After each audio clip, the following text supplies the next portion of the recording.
l'apôtre Ange, le messager fidèle. Le message que nous avons à vous partager cet après-midi dans l'agenda de la semaine, c'est le traversée du désert. Dans le désert, bien aimé, c'est un lieu inhabité où il n'y a pas, où on ne peut pas s'aimer et on ne peut pas récolter. Et chacun de nous, à un certain moment de la vie, il est appelé à traverser le désert. Tu ne peux pas vivre dans la vie sans pourtant que tu puisses traverser le désert. Et quand nous parlons du désert, nous parlons de difficultés, nous parlons des manques que nous avons. À un certain moment de la vie, chacun de nous est appelé un jour à confronter son désert et à traverser son désert. Et dans le désert, il n'y a que deux principes. Soit tu dois survivre afin que tu puisses traverser, soit le désert va t'engloutir. Il n'y a que deux principes dans le désert. Il n'y en a pas trois, il n'y en a pas quatre, il n'y en a pas cinq. Soit le désert finira par t'engloutir et tu meurs, soit tu vas surpasser, tu vas vaincre le désert afin que tu puisses traverser. Voilà pourquoi la Bible nous dit que ceux qui sont sortis de l'Égypte pour aller vers Canaan, ils étaient nombreux.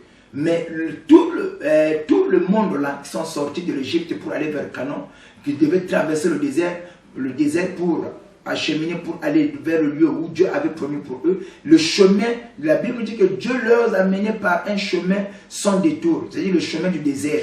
Et dans le désert, il y en a certains qui ont été enterrés dans le désert. Il y en a certains qui ont été vaincus par le désert. Et d'autres, il n'y a que deux personnes, Josué et Caleb, qui sont entrés jusqu'à la terre promise, qui ont vaincu leur désert. Et bien aimé dans le Seigneur, qu'est-ce qui a entraîné les enfants d'Israël qu'ils puissent aller en esclavagisme afin qu'ils puissent traverser le désert? C'était l'erreur qu'Abraham avait commis. Quand Abraham offrait le sacrifice. Donc, tu ne peux pas, dans chaque désert que nous traversons dans la vie, il y a des causes qui ont fait que nous puissions être dans le désert. Il n'y a pas de désert sans cause. Et voilà pourquoi la Bible dit que le malheur ne sort pas de la poussière. Derrière chaque situation, derrière chaque problème, derrière chaque difficulté, il y a une écriture qui a été brisée parce que la Bible dit clair, le malheur ne sort pas de la poussière. Il n'y a pas de fumée sans feu. Quand il y a des fumées quelque part, c'est qu'il y a le feu quelque part. Donc le fumée ne peut pas sortir s'il n'y a pas le feu. Et dans ta vie, ce que tu vis, ce que tu traverses, ce n'est pas en vain, ce n'est pas le produit d'un hasard.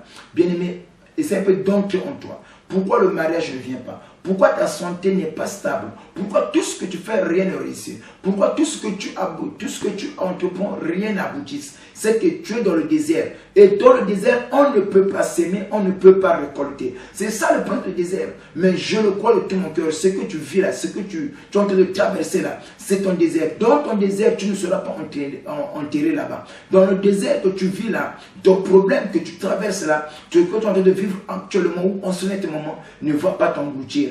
Et ton désert n'est pas ton cimetière. Ça, le retien de ton désert n'est pas ton cimetière. Peu importe ce que tu es en train de voir aujourd'hui, tu finiras par traverser. Peu importe ce que tu vis aujourd'hui, tu finiras par traverser. Parce que ton problème n'est pas ton cimetière.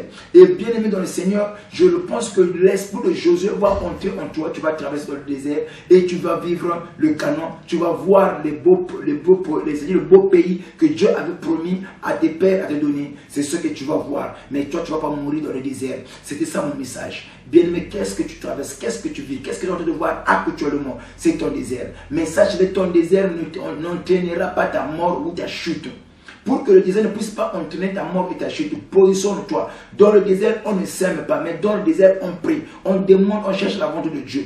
Toutes les personnes qui sont dans le moment difficile ne cherchent pas à travailler, mais ne cherchent pas à s'aimer. Mais dans le désert, quand tu vois que rien ne marche dans ta vie, cherche à chercher Dieu, tu entres dans la prière, entre en intimité avec Dieu. C'est là où Dieu va te parler, c'est là où Dieu va t'inspirer. C'est ça le principe du désert. Si tu veux vaincre ton désert, entre en intimité avec Dieu, entre dans la parole, entre dans la profondeur. Alors la Bible nous dit qu'il y a une personne au nom de Jonas. Jonas, il a été englouti. Il a été englouti par un gros poisson. Et la Bible dit que quand Jonas était dans le ventre du gros poisson, il a demandé la volonté de Dieu, il a crié à Dieu. Et quand Jonas a prié, là-bas au fond de l'abîme, la Bible dit que Dieu l'a exaucé. Et dans ce que tu traverses, c'est encore des possibilités que Dieu puisse t'exaucer et que Dieu puisse te faire sortir de l'affaire.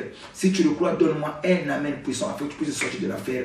Et que j'aimerais faire la prière pour toi. Ta maladie, c'est ton désert. Ton problème, c'est ton désert. Ton difficulté, c'est ton désert. Et ce que tu vis là, c'est ton désert. La prière que nous allons faire cet après-midi va te faire sortir dans ton désert. J'aimerais prier pour toi.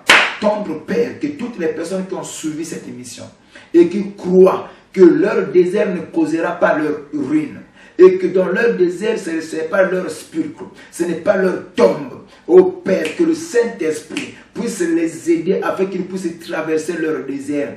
Et que le problème que ma soeur est en train de traverser, que mon frère est en train de vivre actuellement, que ça ne puisse pas causer sa ruine, Seigneur. Et que son problème, là, Père de gloire, ne puisse pas l'engloutir.